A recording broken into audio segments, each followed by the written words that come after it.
தந்தை, மகன், தூய ஆவியின் பெயராலே ஆமென். இயேசுவில் அன்பான இறைமக்களே, ஆண்டவராகிய இயேசுவின் பெயரால் இந்த காலவேளையில உங்களுக்கு நாங்க நன்றியும் வாழ்த்துக்களையும் தெரிவித்துக் கொள்கின்றோம்.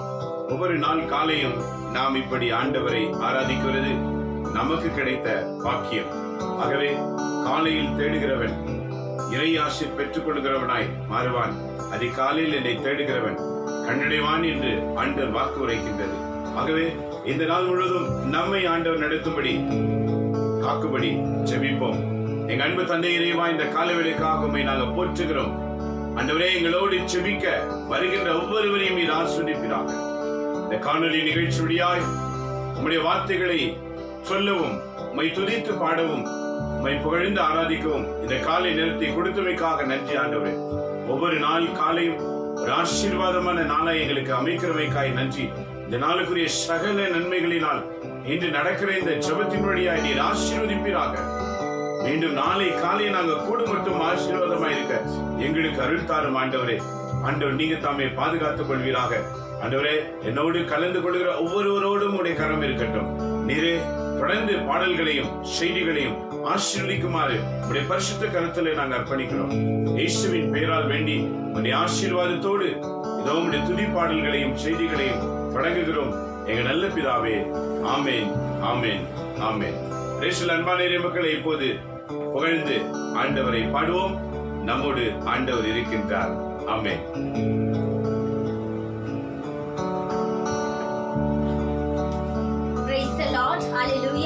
இப்பொழுது நாம் யாவரும் துதி ஆராதனைக்கு நாம் கடந்து செல்வோம். ஆண்டவர் ஆளுகை செய்கின்றார். அனைத்து உயிர்களே அவரை துதித்து பாடுங்கள் என்று சொல்லி இப்பொழுது நாம் யாவரும் பாடுவோமாக. யாவரும் கைகளை தட்டி உற்சாகமாக நம்முடைய ஒவ்வொரு உறுப்புகளும் ஆண்டவரை துதித்துக் கொண்டது பாடுவதாக.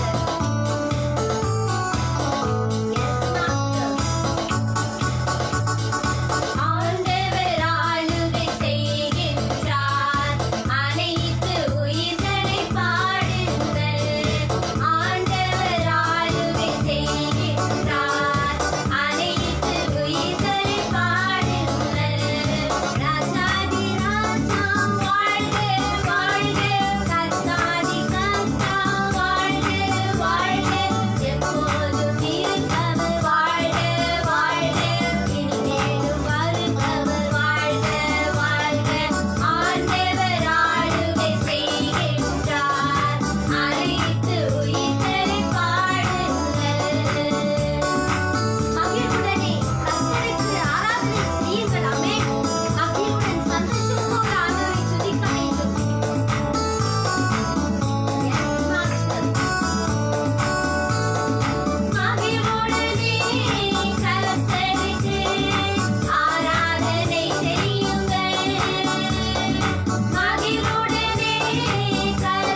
துதித்து பாடும்போது அவர் நம்மை மகிமைப்படுத்தி ஆசீர்வதிக்கிறவராயிருக்கிறார்.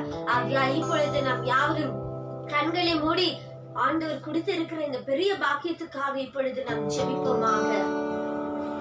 Hallelujah. Thank you Lord Jesus. நன்றி தகப்பனே. இயேசுப்பா, இந்த உன்னதமான நேரத்துக்கு கொடுத்ததுக்காக நன்றி தகப்பனே. இந்த நேரத்திலே இயேசுப்பா எங்க ஒவ்வொருத்தருடைய பாதத்துல ஒப்பு கொடுக்கிறோம் இயேசுப்பா. முழு உள்ளத்தோட முழு பலத்தோட தகப்பனே உடைய சமூகத்துல நாங்க வந்து நிற்கும் போது தகப்பனே உடைய அக்கினி வல்லமை அபிஷேகம் வல்லமையால எங்களை நிரம்புவீராக தகப்பனே. உங்க ரெண்டு கரம் தகப்பனே எங்க எப்பொழுதும் எங்க மேலே இறக்கட்டும் தகப்பனே. இயேசுப்பா, இந்த நேரத்துல இந்த வியூவர்ஸ் நீங்க தொடுவீராக தகப்பனே. யாரெல்லாம் இந்த தொலைக்காட்சி பார்த்து கொண்டு இருக்கிறாங்களே சப்பா, அனைவரும் ஆசீர்வாதத்தால நிரப்பும் தகப்பனே. அபிஷேகத்தால நிரப்பும் சப்பா. யாகத்தோட ஏக்கத்தோட வந்து நிற்கும் போது தகப்பனே அந்த பிள்ளைங்களை நீங்க ஆசீர்வாதி மாட்டவரே. மக்களை நீங்க தொடுவீராக தகப்பனே. உங்க வீட்டுல இருக்கிற எல்லா பிரச்சனையில இருந்து நிலத்துல விடுதலை தருவீராக தகப்பனே. As they are watching Lord Jesus, let them receive the healing power Lord. Let them receive the power of Holy Spirit Lord Jesus. Hallelujah. Let them be blessed by your holy hands Lord Jesus. Take out all the pain, suffering, problems into their life and give us them the light Lord Jesus. Let your light shine upon the people who are watching and be blessed through the abundance of blessing Lord Jesus. You guide them, you strengthen them and you lead them in the way of righteousness Lord. I close my prayer to Jesus Christ the Lord. Amen. Amen. ஆண்டவராகிய இயேசுவே போற்றுகிறோம், புகழ்கிறோம், ஆராதிக்கிறோம், உமக்கு நன்றி செலுத்துகிறோம். நம் யாவரும் நம் இயேசு நல்லவர், ஒருபோதும் நம்மை கைவிடார், ஒரு நாளும் அவர் நம்மை விட்டு விடுகிறார் வரை நாம் துதிப்போமாக. Yes, Master Jesus. Amen. நம் இயேசு நல்லவர்.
நல்லவர். Yes, he's not a chameleon to change like different colors.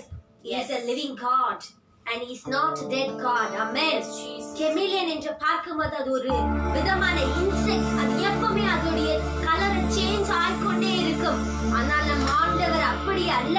அவர் உயிரோடு இருக்கிற சதா காலம் ஜீவனோடு இருக்கிற ஆண்டவர். என்றைக்கும் மாறிடார், என்றைக்கும் கைவிடார் அவர். ஆமென். அப்படிப்பட்ட ஆண்டவரை நாம் துதிக்க வந்திருக்கிறோம். ஆகையால் இப்பொழுது நம் யாவரும் கண்களை மூடி உன்னதமான இறைவாக்குக்காக நாம் இப்பொழுது ஜெபிப்போமாக. உன்னதமானவரே, இந்த காலை வேளைக்காக உமக்கு நன்றி செலுத்துகிறோம் அப்பா. இருக்கிறவராய் இருக்கிறேன் என்று வாக்கு கொடுத்து உம்முடைய பிள்ளைகளை நீர் பலப்படுத்துகிறவரை நாங்கள் துதிக்கிறோம் அப்பா. இந்த கால வேளையில் யாரெல்லாம் ஆண்டவரே தாகத்தோடு வாஞ்சையோடு உம்முடைய வார்த்தையை கேட்கணும் என்று இருக்கிறார்களோ ஒவ்வொருத்தருக்கும் நீர் ஆசீர்வாதத்தை பொழிந்தள்ளும்படிக்காய் ஜெபிக்கிறோம். ஆமாம் ஆண்டவரை, நாங்கள் துதிக்கிற ஆண்டவர் நீர் நல்லவராய் இருக்கீங்க. நீங்க சர்வ வல்லமை உள்ள தேவனாய் இருக்கீங்க ஆண்டவரே. அப்பா, உம்மால் கூடாத காரியம் இந்த உலகத்துல ஒன்றுமே இல்ல ஆண்டவரே. அப்பா, நீர் அனைத்தையும் செய்து முடிக்கிற ஆற்றல் உள்ளவராய் இருக்கீங்க. நீங்க நினைத்தது ஒரு நாளும் தடைப்படாத ஐயா. Yes God Jesus. எங்க வாழ்க்கைகளை எது தடைப்பட்டு நிற்றாலும் ஆனால் நீர் நினைத்தால் ஆண்டவரே எல்லாவற்றையும் அது நடத்தக்கூடிய கிருபை உள்ள தேவனாய் இருக்கீங்க. அப்படியா நீ செய்ய போற கிருபைக்காக உமக்கு நன்றி ஆண்டவரே. அப்பா, இன்றைக்கு நாங்க கேட்க போகிற உயிர் உள்ள வார்த்தைக்காக நன்றி. ஆண்டவருடைய இறை வாக்கு அது உயிர் உள்ளது, அது மிக கூர்மையான வார்த்தை என்று நாங்க வாசகத்துல வாசிக்கிறது போல ஆண்டவரே உடைய வார்த்தை உயிர் உள்ளது, அது இருபக்கமும் ஆண்டவரே கூர்மையான வார்த்தை என்று சொல்லியிருக்கீங்க. Yes God Jesus. யாரெல்லாம் இன்றைக்கு இறை வாக்கை கேட்கிறார்களோ ஒவ்வொரு உள்ளத்தையும் நீர் ஆராய்ந்து பார்த்து அவர்களுக்கு தேவையான ஆசீர்வாதங்களின் உள்ளத்துல நீர் பரிசுத்தத்தை கொடுத்து ஆசீர்வதிக்கும்படிக்காய் ஜெபிக்கிறோம். நீர் அப்படியாய் செய்ய போற கிருபைக்காக நன்றி ஆண்டவரே. நீ செய்த அனைத்தையும் செய்து முடித்து எங்களை ஒவ்வொருத்தரும் உம்முடைய சமூகத்தில் உம்முடைய சித்தத்தின் போல் நீர் வழிநடத்தும்படிக்காய் ஜெபிக்கிறோம். இது அனைவற்றையும் என் இயேசு கிறிஸ்துவின் நாமத்திலாக ஜெபிக்கிறேன் எங்கள் ஜீவனுள்ள நல்ல தகப்பனே. ஆமென், ஆமென். இப்பொழுது நாம் யாவரும் இறை வாக்குக்காக நாம் காத்திருந்து இருப்போம்.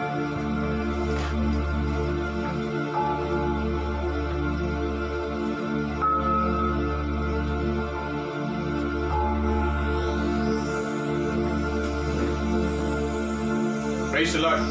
இயேசுவில் அன்பான இறை மக்களே, முக்கியமான உணவுக்கான நேரம். சில நேரங்களிலே நாங்கள் ஒன்று கூடும்போது பல ஆண்டுகளுக்கு முன்பு வாலிப பருவத்திலே நாங்கள் இவ்வாறு பேசிக்கொள்வோம். வாலிப வாழ்க்கை இயேசுவுக்கே என்று நாங்கள் ஒரு குழுவை அமைத்து வாலிப வாழ்க்கை இயேசுவுக்கே என்று விவிலியத்தை அதிகமாக ஆராய தீர்மானிக்கிற அந்த காலத்தில் இரவு பகலாக தியானிப்போம். அப்போது நாங்க என்ன பேசிக்கோம் தெரியுமா? இன்னைக்கு என்ன பிரியாணி அப்படி என்று கேட்போம். இன்னைக்கு என்ன பிரியாணி? பிரியாணி என்றால் எங்கள் வாழ்க்கையில விவிலிய வாக்குதான். நண்பர் மக்களே, இந்த வார்த்தை எந்த அளவுக்கு நாம் உண்ணுகிறோமோ அந்த அளவுக்கு நாம் பலமாக இருப்போம்.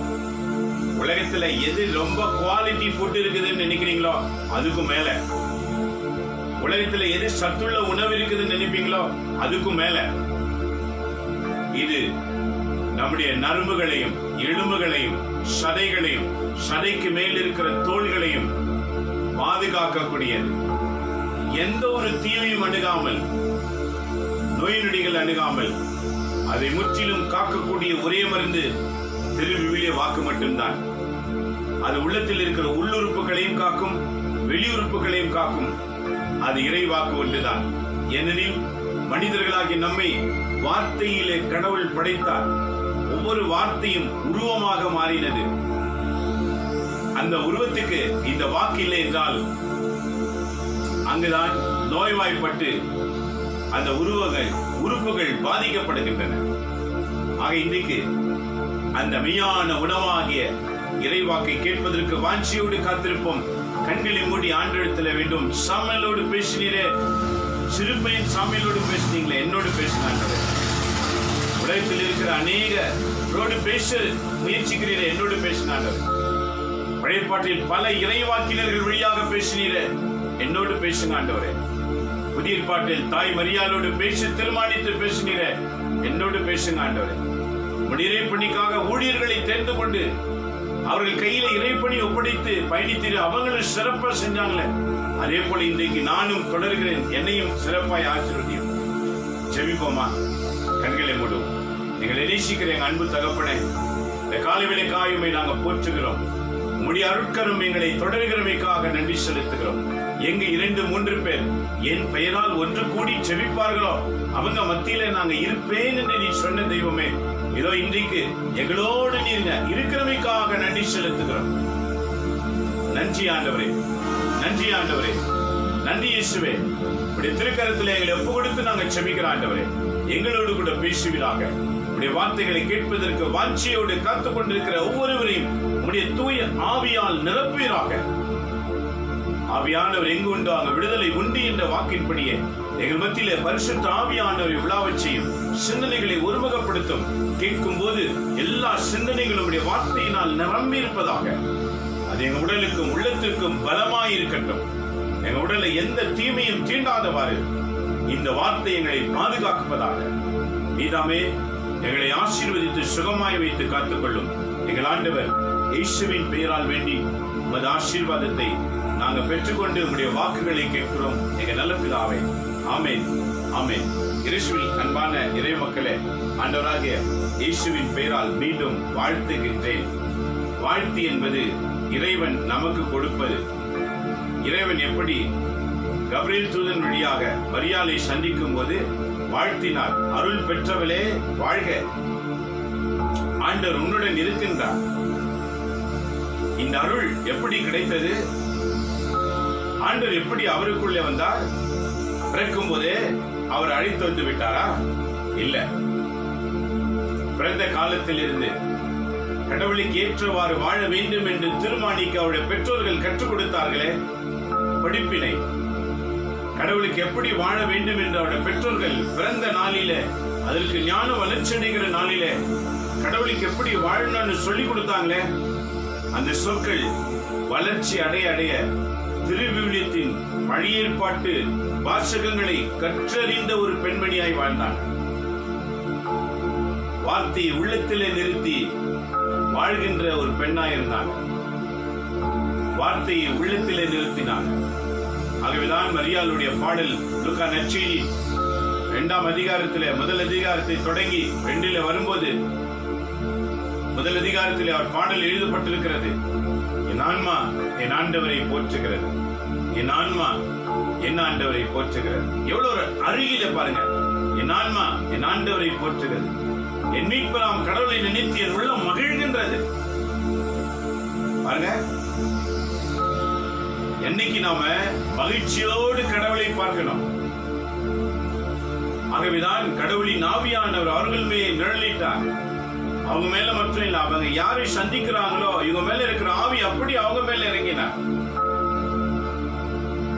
இதுதான் கிறிஸ்தவ வாழ்க்கை. நாம் சாதாரணவர்களாக வாழக்கூடாது. பரிசுத்த ஆவியின் அனுபவம் பெற்று நாம எவரிடம் பேசுவோமோ அந்த ஆவி அங்கிருந்து அப்படியே அவர்கள் மேல் இறங்கணும். அப்படியே பரிசுத்த ஆவியானவரை எல்லாருக்கும் கொடுக்கிறவங்களா இருக்கணும். ஏனெனில் நம்முடைய தாய் மரியாள் பரிசுத்த ஆவியானவரை கொடுத்தவர். தன்மேல் இருந்த அந்த ஆவி அவர் புகழும் போது எலிசபெத்தம்மாள் மேல் அப்படியே இறங்கினது. அவர் மேல் மாத்திரல்ல, வயிற்றில் இருந்த குழந்தையும் தூய ஆவியால் நிரப்பிட்டு. எவ்வளவு பெரிய பாக்கியம் பாருங்க. இந்த ஒரு அனுபவம் நம்ம வாழ்க்கையில வரணும். இந்த அனுபவத்தை பெற வேண்டும். நம்மேல் இருக்கிற பரிசுத்த ஆவியானவர் அவர்கள் மேல் வந்து இறங்கணும். நாம யார்கிட்ட பேசுறோமோ அவங்க மேல அப்படி இறங்கணும். இதுதான் கடவுளுடைய செயல். இதை செய்யதான் நம்மை ஆண்டவர் அழைத்திருக்கின்றார். ஆக இன்னைக்கு திருப்பலி நற்செய்தி வாசகத்துல 3 விதமான நபர்களை ஆண்டவர் சந்திக்கின்றார். 3 விதமான நபர்கள் நற்செய்தி வாசகத்துல 3 விதமான நபர்கள். யார் இந்த 3 விதமான நபர்கள்? விவிலியத்தை நீங்க வாசிக்கும் போது லூக்கா நற்செய்தி 9ஆம் அதிகாரத்துல 57, 62 வரைக்கும் பாருங்க. St. Luke chapter 9 verses from 57 to 62. 3 விதமான நபர்களை ஆண்டவர் சந்திக்கின்றார். அதை வாசிக்கும் போது 57 அவர்கள் வழி நடந்து போகும்போது இயேசுவும் சீடர்களும் பயணம் செய்து கொண்டு செல்லும் போது ஒருவரை நோக்கி, நீர் எங்கே சென்றாலும் நான் உம்மை பின்பற்றுவேன் என்றான். இயேசு பயணம் செய்யும் போது அங்கு ஒருவன் என்ன சொல்லுகிறான் பாருங்க, நீர் எங்கு சென்றாலும் நான் உம்மை பின்பற்றுவேன். அவனுக்கு ஒரு ஆசை, இயேசு பின்னாலேயே போனான்னு ஒரு ஆசை. உனக்குள்ள அந்த ஆசை இருக்கா? நான் இயேசுவின் பின்னால போனோம். நமக்கு பாடுறதுக்கு தான் ஆசை. இயேசுவின் பின்னால் நானும் செல்வேன், திரும்பி பார்க்க மாட்டேன் அப்படின்னு நமக்கு பாடுறதுக்கு தான் என்ன இருக்குமே தவிர, இயேசு பின்னால போகணும்ன்ற எண்ணம் நமக்கு இன்னும் உருவாகவே இல்லை. நண்பரே மக்களே, வார்த்தையான கடவுள் மனிதனாய் உலகிலே நடமாடினார். எந்த வார்த்தை கன்னி மரியாளுக்குள் இருந்ததோ அந்த வார்த்தையை பார்த்து தூய ஆவி இறங்கினார். ஆக வார்த்தையான இறைவன் இயேசுவாக மாறும்போது அந்த இயேசுவின் பின்னை யார் போகின்றார்களோ அவர்களுக்கு தூய ஆவியானவர் ஆட்கொள்ளப்படுகின்றார். வெறும் வாயில பாடுறதல்ல, இயேசுவின் பின்னால் நானும் செல்வேன், திரும்பி பார்க்க மாட்டேன், சிலுவையை முன்னால் உலகமே பின்னால் அப்படின்னு நம்ம வெறும் வாயினால் அறிக்கையிடுவது மாத்திரம் கிடையாது, வாழ்ந்து காட்ட வேண்டும். ஆகவே இயேசுவை பார்த்தவுடன் அவனுக்கு பிடித்தது, நான் பின்னாடியே வர விரும்புகிறேன் என்று சொன்னான். அப்ப ஆண்டவருடைய பதில் என்ன பாருங்க, இயேசு அவரிடம், நரிகளுக்கு பதுங்குழிகள், வானத்து பறவைகளுக்கு கூடுகளும் உண்டு, மானிட மகனுக்கோ தலை சாய்க்க கூட இடமில்லை. என் அன்பு மக்களே, இயேசுவை பின்பற்றுகிறவர்கள் நாடோடிகள் என்று ஆண்டவர் சொல்லுகிறார். நாடோடிகள் என்றால் பொருள் என்ன? நிரந்தரமான இடமில்லை, நிரந்தரமானது எதுவும் இல்லை, எல்லாமே விலகி இருக்கும். ஆக மொத்தத்தில் எதை குறிப்பிடுகிறார்? உலகத்திலிருந்து நீங்க பிரிக்கப்பட்டவர்கள் என்று சொல்லுகிறார். தூங்குவதற்கு சுகம் தேடுகிறவர்கள், உண்ணுவதற்கு சுவை தேடுகிறவர்கள், வாழ்வதற்கு சுகபோகமாய் இருக்க வேண்டும் என்று நினைக்கிறவர்கள், இயேசுவின் பின்னால் செல்லுகிறவர்கள் இதை வெறுக்க வேண்டும் என்று சொல்லுகின்றார். ஏனெனில் சுகமும் சுவையும் இறைவனோடு இணைக்க இயலாது, அது உலகத்தோடு தான் இணைக்கும். உலகத்தோடு இணைந்திருக்கும் போது இறை திட்டத்தை நம்மால் முழுமையாய் செய்ய இயலாது. அப்ப ஆண்டவர் என்ன சொல்லுகிறார் பாருங்க, நரிகளுக்கு பதுங்குழிகளும் வானத்து பறவைகளுக்கு கூடுகளும் உண்டு, ஆனால் மானிட மகனுக்கோ கிடையாது. அப்படின்னா என்ன சொல்ல வராரு? நீ என்னை பின்பற்றினால் உனக்கு நிரந்தரமானது இந்த உலகத்தில் எதுவும் இல்லை. அப்படி என்றால் உலக வாழ்க்கையை வெறுக்க வேண்டும் என்று ஆண்டவர் குறிப்பிடுகிறார். இயேசுவின் பின்னே ஒரு நல்ல கிறிஸ்தவர்களாக வாழ வேண்டும் என்றால் நாம் அனைத்தையும் வெறுக்கின்றவர்களாக இருக்கணும். நம்மை வெறுக்கணும். முதலிலே நம்மை வெறுத்தால் தான் மீதி இருக்கிற எல்லாவற்றையும் வெறுக்க முடியும். நம்ம எப்படி வெறுப்பது?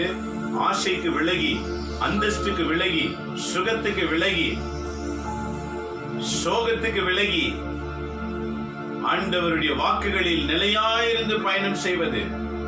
அன்னைக்கு நமக்கு என்ன கிடைக்குமோ அதுக்கு நன்றி செலுத்துவது. நண்பர் மக்களே, இயேசுவை பின்தொடர்கள் இப்படிதான் வாழ்ந்தார்கள். ஏன்?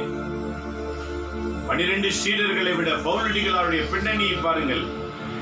அவர் தன்னுடைய வாழ்க்கையிலே படிப்பினையிலே உயர்ந்தவராயிருந்தார், உயர்ந்த பதவியில் இருந்தார், அருமையான சம்பளம் இருந்தது, கவர்மெண்ட் வேலை செய்து கொண்டிருந்தார். ஆண்டவர் அழைத்த போது அனைத்தையும் விட்டொழிந்து ஊர் ஊராக அவரும் செல்ல ஆரம்பித்தார். எந்த ஊரில் என்ன வேலை கிடைக்குமோ அந்த வேலை செய்ய தொடங்கினார். கட்டிட தொழிலாளி, ஒரு சாதாரண கூலி வேலை, மண்ணு தூக்குற கூலி வேலை அவர் செய்திருக்கிறார். ஒரு தோல் மண்டியில போனீங்கன்னா தோல் கழுவுற நாற்றம், தோல் கழுவுற வேலையை அவர் செய்தார். ஏன் தெரியுமா? நான் வேலை செய்து என்னை காத்துக் கொள்வேன், ஆண்டவருக்கு ஞாயிற்றுக்கிழமைகளை ஆண்டவருடைய பணி செய்வேன் என்று வேலை செய்து பணியும் வேலையும் செய்தார். எந்த வேலை என்று பார்க்காமல் செய்தார். சில ஊர்களிலே அவர் ஒதுக்கப்பட்டவராயிருந்தார். ஏனெனில் அன்றைக்கு கூட ஜாதி பிரச்சனைகள் இருந்தது. ஒதுக்கப்பட்டவராயிருந்தார்.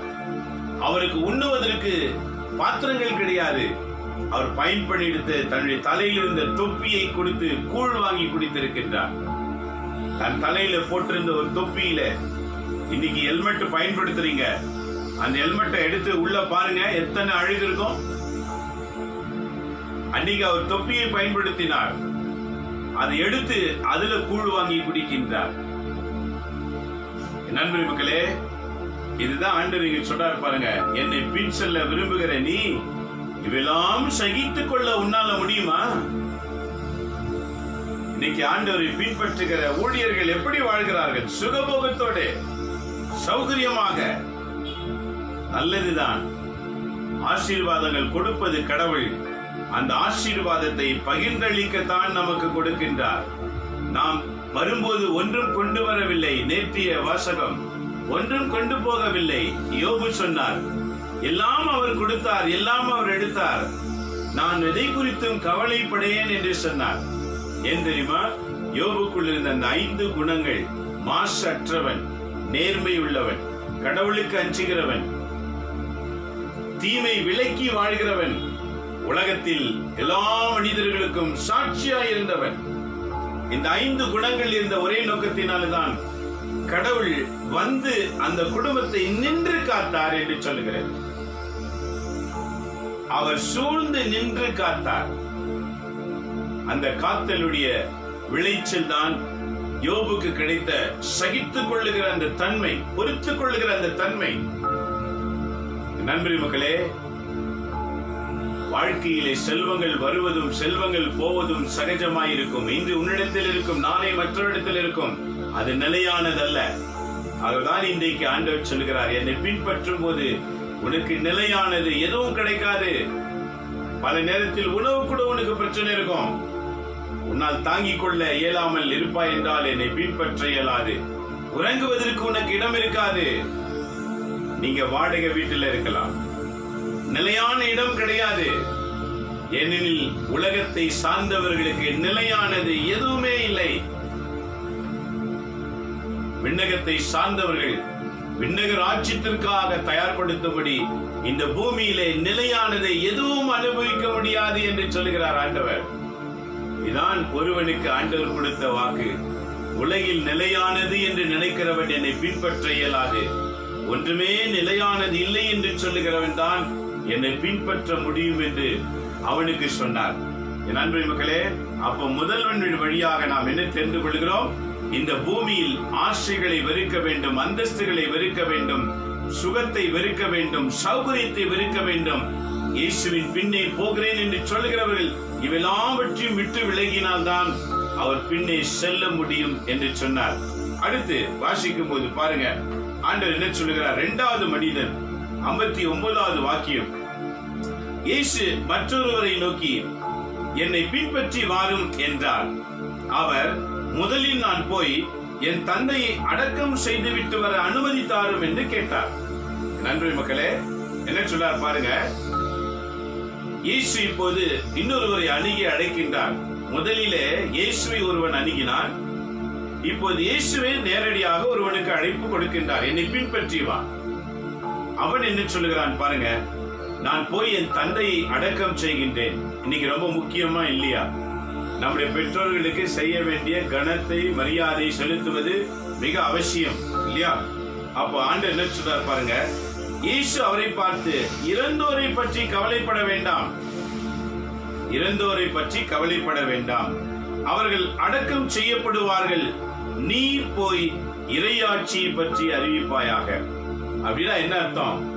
இறந்தவர்களை பற்றி கவலைப்பட வேண்டாம் என்றால் அவர்கள் வாழ்வு முடிந்து விட்டது, உலக வாழ்வு முடிந்து விட்டது.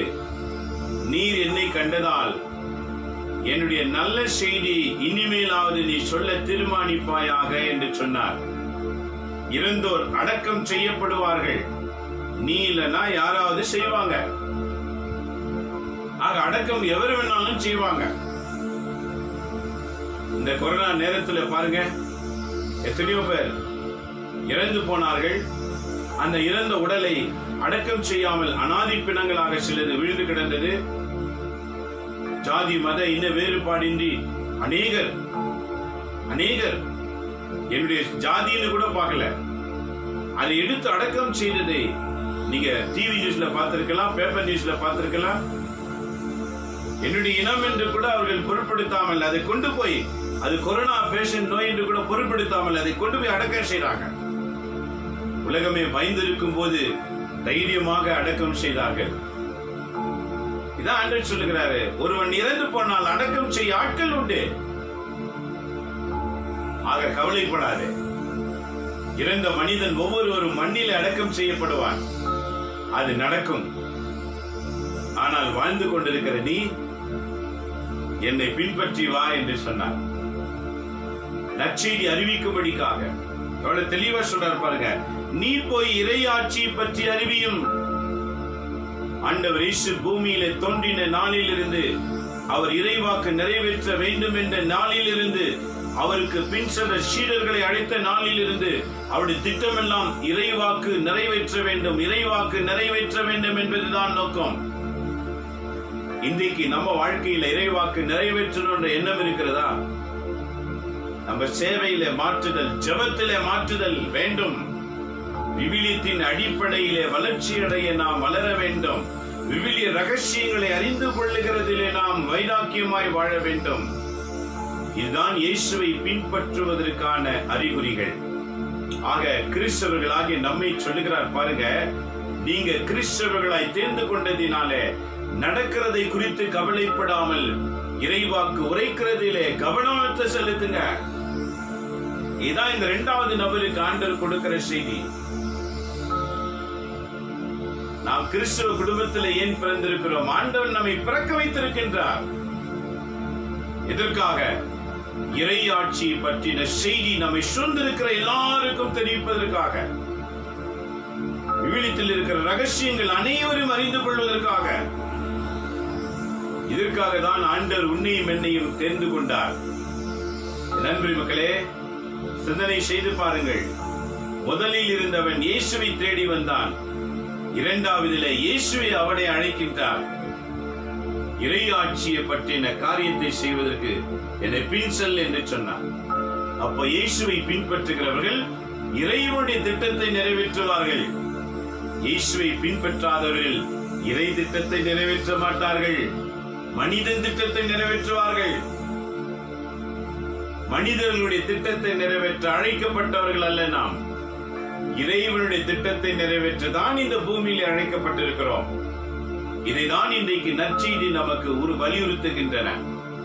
ஆகவே மூன்றாவது நபர் பாருங்க.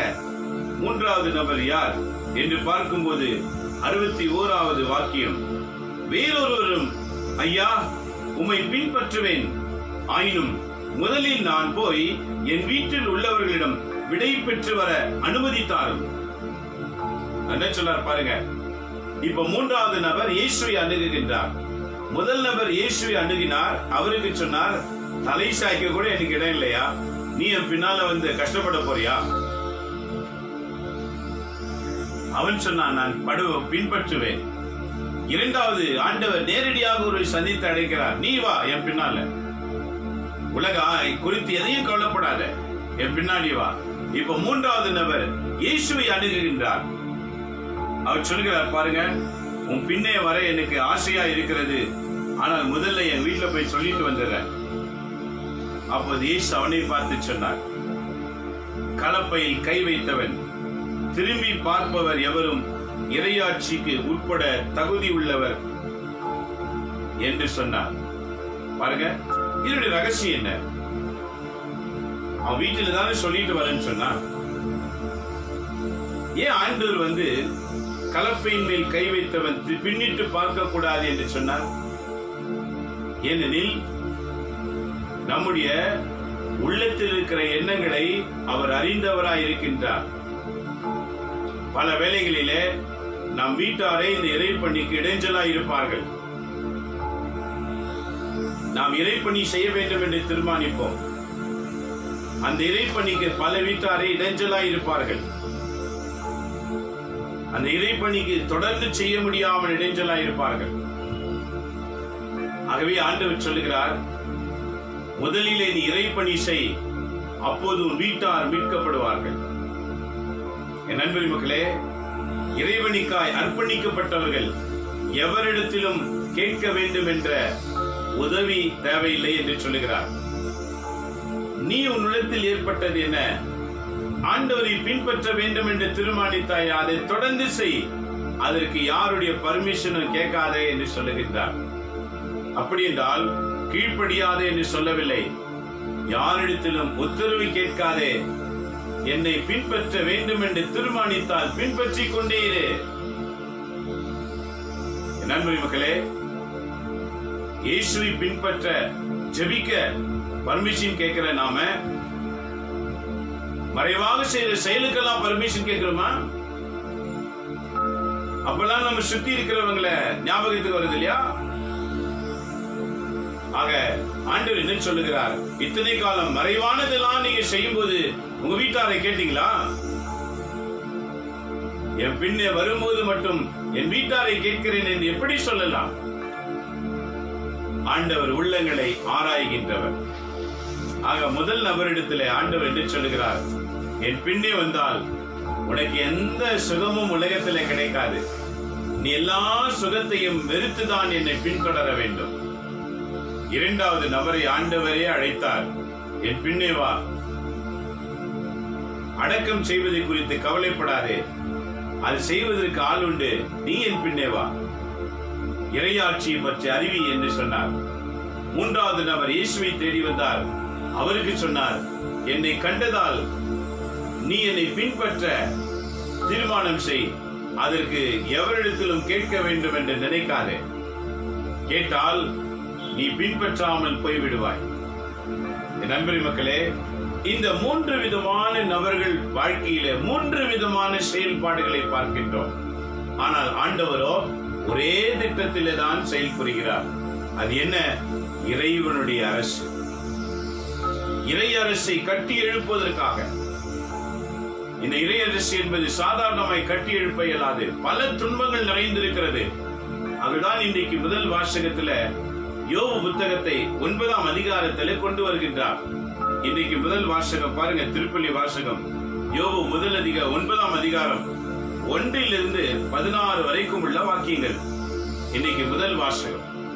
ஆக யோபு என்ன சொல்லுகிறார் பாருங்க, உண்மையில் இது இவ்வாறு என்று அறிவேன், ஆனால் மனிதர் இறைவன் முன் நேர்மையாய் இருப்பது எப்படி? மனிதன் இறைவன் முன் நேர்மையாய் இருப்பது எப்படி? ஏனெனில் மனித எண்ணம் எப்பொழுதுமே பலவிதமான யோசனைகளை செய்து தவறு செய்யதான் வைக்கின்றது. நாம் தவறி போகின்றோம், வீழ்ந்து போகின்றோம். சந்தர்ப்பங்களுக்கு, சூழ்நிலைக்கு நம்ம வாழ்க்கை வீழ்ச்சி கொண்டு வருகின்றது. தேவைக்கு தேவையானது கிடைக்கல, தேவைக்காக வீழ்ச்சி, நேர்மையற்ற வாழ்க்கை தொடங்கி விடுகிறது. ஆனால் இன்றைக்கு ஆண்டவர் சொல்லுகிறார் பாருங்க, எதை குறித்தும் கலங்காதீர்கள், என் பின்னே வர நீங்க தொடங்கிவிட்டால் அது உனக்கு அந்த நேரத்தில் கொடுக்கப்படும். ஆகவே யோபு போல ஒவ்வொரு நாளும் நம்மை தாழ்த்த வேண்டும் என்று சொல்லுகிறார். முதல் அதிகாரத்தில் யோபை குறித்து ஆண்டவர் சொன்னார் நேர்மையாளர். ஆனா 9ஆம் அதிகாரத்தில் யோபு சொல்லுகிறார், அவர் முன் எப்படி நேர்மையாய் நான் நிற்க முடியும்? ஏன் தெரியுமா? யோபு ஒவ்வொரு நாளும் தன்னை அலசி வாழ்ந்தவர். கடவுள் உள்ளத்திற்கு ஒரு சிறிதளவு தூசி போன்ற பாவம் கூட கடவுள் முன் தெரியக்கூடாது என்று தன்னை எந்த அளவுக்கு சுத்திகரிக்க வேண்டுமோ அந்த அளவுக்கு சுத்திகரிக்கிறவராக இருந்தார். ஆகவேதான் கடவுள் யோபை பார்த்து மாசற்றவன் என்று சொன்னார். மாசுனா தூள், டஸ்ட் என்று சொல்லப்படுகிறது. ஒரு டஸ்ட் கண்களுக்கு தெரிவது எப்போ? அது குமிஞ்சிக்கிட்டே வந்தாதான் கண்ணுக்கு தெரியும், இல்லைன்னா தெரியவே தெரியாது. ஆக டஸ்ட் என்ற வாக்கு ஏன் பயன்படுத்தப்பட்டது பாருங்க. யோபு அந்த அளவுக்கு தன்னை சுத்திகரிக்கிறவனாக இருந்தான். அதுதான் யோபு என்ன சொன்னார் பாருங்க, இங்க கடவுள் முன் நேர்மையாய் நிற்பது எப்படி? ஒருவர் அவருடன் வழக்காட விரும்பினால் 1000-ல் 1 அம்மனிதரால் பதிலளிக்க முடியுமா? வழக்காட விரும்பினால் கடவுளை வெல்ல முடியுமா? 1000 கேள்விகள் கேட்க நினைத்தாலும் அதற்கு பதில் கிடைக்க வெல்ல முடியுமா? அவரை வெல்ல எவராலும் இயலாது. இறைவன் உள்ளத்தில் ஞானம் உள்ளவர், ஆற்றலில் வல்லவர். அவருக்கு எதிராய் தம்மை கடினப்படுத்தி வளமுடன் வாழ்ந்தவர் யார்? பாத்தீங்களா? ஆண்டவருக்கு எதிராக வாழவே முடியாது, ஆண்டவரோடு இணைந்தா தான் வாழ்வுன்னு சொல்ல வராரு யோபு. ஆண்டவரோடு இணைவதற்கு எனக்கு என்ன நேர்ந்தாலும் நான் கவலைப்படேன். யோபுடைய சரித்திரத்தை ஏன் விவிலியத்தில் எழுதி வைத்திருக்கிறார்? நம்முடைய வாழ்க்கையிலே வருகிற துன்பங்களையும் நாம் இதை படித்து படித்து சகித்துக் கொள்ள வேண்டும். என் வாழ்க்கையில் என்ன துன்பம் நேரிட்டாலும் என் ஆண்டவர் முன் நான் நிற்பேன் என்ற அந்த அனுபவம் வர வேண்டும். என் உடலிலே கொள்ளை நோய் வந்தாலும் சரி, என் வாழ்க்கையிலே தடுமாற்றம் வந்தாலும் சரி, என் வீழ்ச்சி வந்தாலும் சரி, எது வந்தாலும் நான் எடுத்த தீர்மானத்தில் உறுதியாய் பயணிப்பேன். ஏனெனில் நான் கிறிஸ்தவன். இந்த உறுதி ஊட்டும் செய்தி தான் ஆண்டவர் இன்றைக்கு நமக்கு வழங்குகின்றார். ஆக இந்த காலை நேரத்தில் துன்பத்தை கண்டு துவண்டு விடாதீர்கள், வேதனை கண்டு கவலைப்படாதீர்கள், வேலை இல்லையே கிடைக்கவில்லை என்று யோசிக்காதீர்கள். உலகத்தை குறித்த பிரச்சனைகளை நீங்கள் யோசித்து நேரத்தை வீணாக்காதீர்கள். நம்ம வாழ்க்கையில் அன்னன்னைக்கு என்னென்ன நடைபெற வேண்டும் என்று இருக்கிறதோ அது நடைபெறும். அதோடு நாம் பயணம் செய்ய வேண்டும் என்றால் ஆண்டவர் நம்மோடு இருக்கின்றவரை நினைவு கூற வேண்டும். அவர் நம்மோடு இருக்கும்போது துன்பங்கள் எல்லாம் குறைந்து போய்விடும்.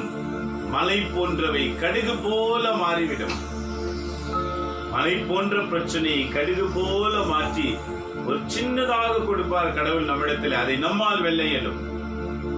ஆகவேதான் ஆண்டவர் சொல்லுகிறார், இந்த நற்செய்தியில் சொன்னது போல, உங்களை முதலிலே உலக ஆசையிலிருந்து வெறுத்து விடுங்க.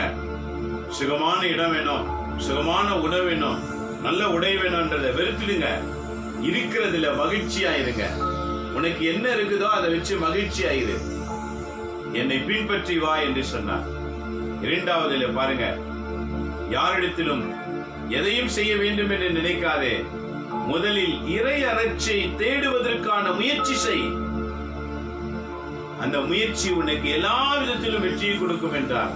மூன்றாவதுல பாருங்க, என் பின்னே செல்லுவதற்கு எவரையும் குறித்து கவலைப்படாதே, என் பின்னே வந்து கொண்டே இரு என்று சொன்னார். ஏனெனில் துன்பம் நிறைந்த வாழ்க்கையிலே இயேசு நம்முடன் இருப்பார். யோபோடு கடவுள் இருந்தார்.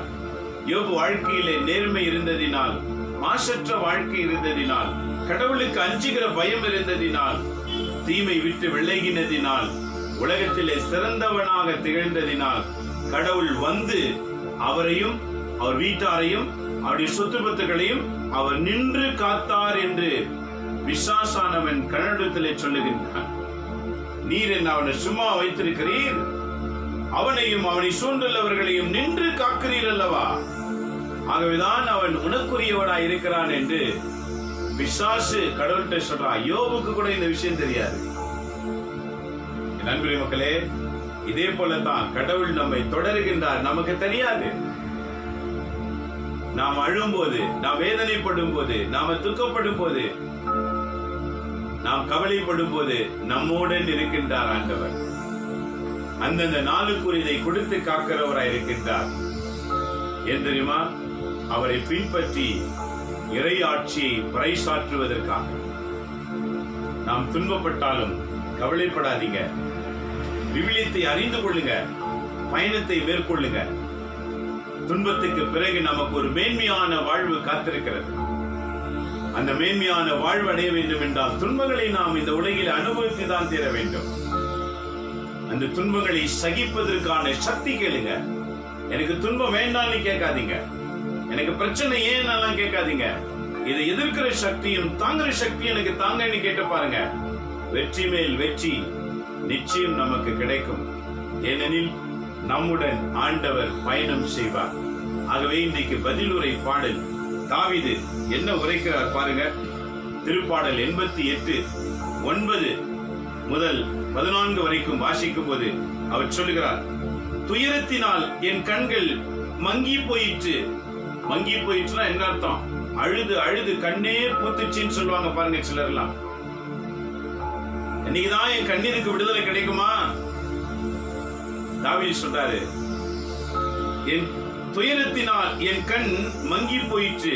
ஆண்டவரே, நாள்தோறும் உம்மை மன்றாடுகின்றேன், உம்மை நோக்கி என் கைகள் கூப்பிடுகின்றன.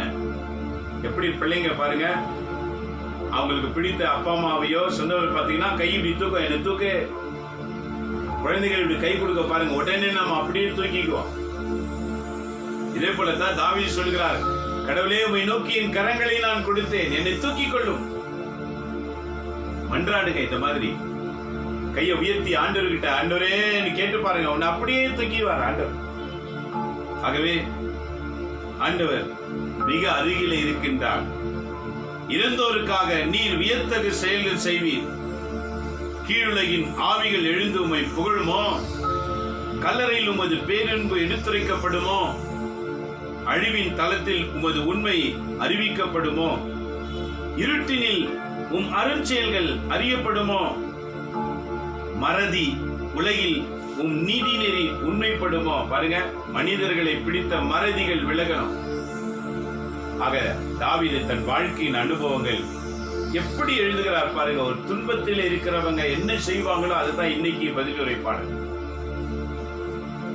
ஆக நம் வாழ்க்கையில இறைவாக்கை தியானிப்போம், இறைவாக்குக்கு ஏற்றவாறு வாழ தீர்மானிப்போம்.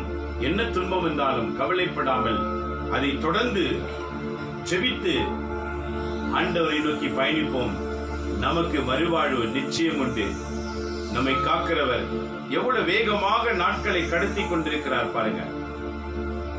துன்பத்தின் நாட்கள் வேகமாய் பயணிக்கின்றது. அதை நாம் இன்றைக்கு அனுபவித்துக் கொண்டிருக்கிறோம். ஆகவே கவலைப்படாமல் இயேசுவை பின்தொடர்வோம். அந்த இயேசு நம்முடன் இருப்பார். ஜெபிப்போமா? கண்களை மூடி ஆண்டவரிடத்தில் ஒப்பு கொடுத்து மன்றாடுவோம். எங்களை நேசிக்கிறதான எங்க அன்புள்ள தகப்பனே, இந்த காலை வேளைக்காகவே நாங்கள் போற்றுகிறோம். எங்களை கிறிஸ்தவ குடும்பத்தில் பிறக்க வைத்து உலகத்தில் இருக்கிற சூழ்நிலைகள் எங்களை மிகவும் வேதனைப்படுத்துகிறதை அறிவீர் ராஜா. என்னோடு செபிக்கிறவங்க வேலைக்காக, வாழ்க்கைக்காக, சுகமாய் இருக்க முடியவில்லை என்று சுகத்துக்காக நோய்வாய்ப்பட்டு வேலை இல்லாமல் பல பிரச்சனைகளோடு நின்று கொண்டிருக்கிற போது பிள்ளைகளை நீர் கவனிப்பீராக. ஆசீர்வதிங்க ஆண்டவரே, ஆசீர்வதி. எல்லாருடைய மன கவலைகளை அகற்றி உம்மை பின்பற்றுகிற எண்ணத்தினால் நிரப்புவீராக. உம்மோடு நடக்கிற ஒரு அனுபவத்தை உமது பிள்ளைகளுக்கு தாங்க ஆண்டவரே. நீர் எங்களோடு நடக்கும் போது எங்கள் சுமைகள் எல்லாம் சுகமாய் மாறிவிடும் ஆண்டவரே. இந்த நற்செய்தி பிரகாரம் எங்களை இறை ஆட்சிக்காக அர்ப்பணிக்கின்றோம், இறைவாக்குக்காக அர்ப்பணிக்கின்றோம். நீர் எங்களோடு பயணம் செய்வீராக. நாங்கள் உம்மை பின்பற்றி வந்து நாங்களும் பலனடைந்து மற்றவர்களையும் பலப்படுத்துகிற ஆசீர்வாதத்தினால் எங்களை நிரப்பும். உலக ஆசைகளை வெறுக்கிற குணத்தை எங்களுக்கு தாரும். உடலின் சுகங்களை வெறுக்கிற குணத்தை எங்களுக்கு தாரும். மனதின் எண்ணங்களை மாற்றுகிற குணத்தை எங்களுக்கு தாரும். எல்லாமே உங்களுடைய வார்த்தைக்கு ஏற்றவாறு வாழ்கிற எண்ணத்தை எங்களுக்கு தருமாறு வேண்டுகிறோம். உலகத்தில் துன்பங்கள் உண்டு, ஆனாலும் திறன் கொள்ளுங்கள், அவைகளை வென்று நான் உன்னோடு இருக்கிறேன் என்று சொன்னீரே.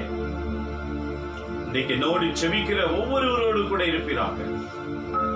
இந்த நாள் இவர்களுக்கு ஆசீர்வாதமாய் அமையட்டும். இவங்க கைது செய்கிற வேலைகள் ஆசீர்வாதமாய் இருக்கட்டும். இந்த வாக்கை கேட்கிற ஒவ்வொருவரும் சுகமாய் இருக்கட்டும். என்னோடு செபிக்கிறவர்கள் இந்த உலகில எந்த முனையில் இருந்தாலும் ஆசீர்வதியும் ஆண்டவரே, ஆசீர்வதியும் ஆண்டவரே. உலகத்தில் எந்த பகுதியில் இருந்தாலும் ஆசீர்வதியும் அன்றே. ஒவ்வொரு பகுதிகளுக்காய் செபிக்கிறோம். என்னோடு இணைந்து செபிக்கிற இந்தியா முழுவதும் பல மக்களை நீங்க ஆசீர்வதிப்பீராக. இந்தியாவில் எந்த பகுதியிலே இதை பார்த்து ஜெபித்துக் கொண்டிருக்கிறார்களோ இப்போது உம்முடைய அருட்கரம் அவர்களையும் அவங்க வீட்டாரையும் தொடுவதாக. தேவைகளை சந்தியும் ஆண்டவரே, ஆசீர்வதியும். ஸ்ரீலங்காவிலிருந்து பார்த்துக் கொண்டிருக்கிற உமது பிள்ளைகளை ஆசீர்வதியும். லெபனான் ஆசீர்வதிங்க ஆண்டவரே. பிள்ளைகள் வேண்டுதல் கேட்டு ஆசீர்வதியும். ஸ்ரீலங்கா ஆசீர்வதிங்க. பணி இருக்கிற பணியாளர்களை விசேஷமா ஆசீர்வதிங்க. எடுத்து வல்லமையாய் பயன்படுத்த ஆண்டவரே. அன்றே உகாண்டாவில் இருந்து செபிக்கிறவர்கள் ஆசீர்வதிங்க. அங்க இருக்கிற பணியாளர்களை பயன்படுத்தும். ஆஸ்திரேலியா, சிங்கப்பூர், மலேசியா, இந்த பகுதியிலே செபிக்கிறவங்களோடு உங்களுடைய கரம் இருக்கட்டும் ஆண்டவரே. ஜெர்மனி, கனடா, ரோம், இத்தாலி பிள்ளைகளை உயர்த்துங்க ஆண்டவரே. ஆசீர்வதிங்க. யூஎஸ்ல செபிக்கிறவங்களை ஆசீர்வதிங்க ஆண்டவரே. சவுத் ஆப்பிரிக்கா செபிக்கிறார்கள், ஆசீர்வதியும். இதை பார்க்கிறவங்க ஒவ்வொருவரையும் நீங்க ஆசீர்வதி ஆண்டவரே. இந்த காலை நேரத்தில் உங்களுடைய ஆசீர்வாதம் பார்த்துக்கொண்டு கேட்டுக்கொண்டிருக்கிற ஒவ்வொரு மேலும் இறங்கி வருவதாக. இந்த நாள் முழுவதும் எவரெல்லாம் இதை கேட்பார்கள் அவங்க அத்தனை பேரை நீங்க ஆசீர்வதிங்க. ஜாதி, மதி, இன வேறுபாடு என்று அனைவரையும் ஆசீர்வதியும். உலகிலே உமது பிள்ளைகளை எழுப்புங்க ஆண்டவர். உமது இறை வாக்கை நிறைவேற்றுகிற பிள்ளைகளை எழுப்பீராக. உடைய வாக்கின்படி வாழ்வதற்கு உயர்த்தும் ஆண்டவரே. ஆசீர்வதி ஆண்டவரே. உடைய வாக்கை நிறைவேற்ற எவருக்காகவும் காத்திருக்காமல் உடைய வாக்கை நிறைவேற்றுகிறதில் வைராக்கியம் கொண்ட பணியாளர்களை எழுப்பீராக. உலகில் இருக்கிற அனைத்து பணியாளர்களுக்காக வேண்டுகிறோம். குருக்கள், கன்னியர்கள், பொதுநிலையினர், ஊழியர்கள், பாஸ்டர்கள் என்று பல வகையான ஊழியர்கள் எழுப்பி இருக்கிறார்கள். அவர்கள் அனைவரையும் உடைய வாக்குக்கு ஏற்றவாறு மாற்றி அமைப்பீராக. வாக்கு ஒன்றே வாழ்வு என்று நினைத்து வாழ உதவி செய்யும்படிக்காக நாங்கள் வேண்டுகிறோம். ஆசைகளை வெறுத்து, அந்தஸ்துகளை வெறுத்து, சுகங்களை வெறுத்து உடைய வாக்கை பற்றி பின்பற்றுகிறதிலே வைராக்கியம் கொண்டு வாழ்கிற ஊழியர்களை இந்த உலகத்தில் எழுப்பீராக. உடைய சித்தத்தை நிறைவேற்றுங்க ஆண்டவரே. இன்றைய நற்செய்தி பிரகாரம் ஒவ்வொரு பணியாட்களை உயர்த்துமாறு வேண்டுகிறேன். எங்கள் அனைவரையும் காத்துக் கொள்ளுங்க ராஜா. நாங்கள் அனைவரும் உண்மை விரும்பி நீர் விரும்புகிறதை செய்து பயணிக்க எங்களுக்கு அருள்தாரும். இறைவன் நீர் ஒருவரே எங்களோடு இருந்து வழிநடத்துவீராக. எல்லாம் எங்கள் ஆண்டவர் இயேசுவின் பெயரால் வேண்டி உமது ஆசீர்வாதத்தை நாங்கள் அனைவருமே பெற்றுக் கொள்கிறோம் எங்க நல்ல பிதாவே. ஆமேன், ஆமேன், ஆமேன். இயேசுவில் அன்பான இறை மக்களே, மறந்துடாதீங்க, ஒவ்வொரு நாள் திருப்பலி வாசகங்கள் நமக்கு வலுவூட்டுகின்றன. தினந்தோறும் படிங்க, திரும்ப படிங்க. இன்னைக்கு வாசகத்தை நான் திரும்ப சொல்றேன், எழுதி வச்சுக்கோங்க. இந்த வாசகங்கள், முதல் வாசகம் யோபு 9ஆம் அதிகாரம், Job chapter 9 verses from 1 to 16, 1 இருந்து 16 வரைக்கும். திருப்பாடல், பதிலுரை பாடல் Psalms 88 88ஆம் அதிகாரம் verses 9 to 14, 9 இருந்து 14 வரைக்கும். இன்னை நற்செய்தி காஸ்பல், லூக்கா நற்செய்தி 9ஆம் அதிகாரம், St. Luke chapter 9 verses from 57 to 62, 57 இருந்து 62. மறுபடியும் படிங்க, குடும்பமா கூடி படிங்க. அப்போது ஆண்டவர் உங்க வீட்டாரை பாதுகாப்பார். குடும்பமா படிங்க. இந்த வாசகத்தை உங்க வீட்டில ஒவ்வொருத்தர படிங்க. யோபு குடும்பத்தை காத்தது போல உங்க குடும்பத்தையும் காப்பார். மீண்டும் நாளை காலை சந்திப்போம். யூடியூப்ல வீடியோ இருக்கிறது, தயவுசெய்து உங்க நபர்களுக்கு அனுப்புங்க, சப்ஸ்கிரைப் பண்ண வைங்க. இப்போது நாங்கள் கட்டணம் கட்ட வேண்டியதா இருக்கிறது. நீங்க சப்ஸ்கிரைப் செய்தால் நிச்சயம் பல மக்களுக்கு அது உதவியாக இருக்கும். இது இலவசம் தான். உங்கள்கிட்ட இன்டர்நெட்டை பல வகைகளுக்கு பயன்படுத்துவீங்க. வெறும் ஒரு ரெட் கலர் பட்டன் சப்ஸ்கிரைப் அழுத்துங்க. அதனால உங்களுக்கு எந்த பணமும் கட்டாகாது. நாங்கெல்லாம் கூட இருக்கிறோம் என்பது ஒரு உறுதிக்காக தான். ஆக தயவுசெய்து நீங்க செய்திருந்தால் உங்க நண்பர்கள் மொபைல் வாங்கி, நீங்களே வாங்கி யூடியூப் ஓபன் பண்ணி டாக்டர் பிலிப் மரியான் டைப் பண்ணுங்க. நிறைய வீடியோஸ் வரும். ஏதாவது ஒன்று திறந்து சப்ஸ்கிரைப் பண்ணுங்க. அங்க பெல், பிராக்கெட் போட்ட பெல் ஆன்லைன் இருக்கும், அதை கிளிக் பண்ணுங்க. இதன் வழியாக இறைப்பணி பல மக்களுக்கு கடந்து செல்லும். ஆகவே இறைப்பணி செய்ய உதவுங்கள். இறைவன் உங்களை உயர்த்துவார். எல்லாம் வல்ல இறைவன், தந்தை, மகன், தூய ஆவியின் பெயராலே ஆமென்.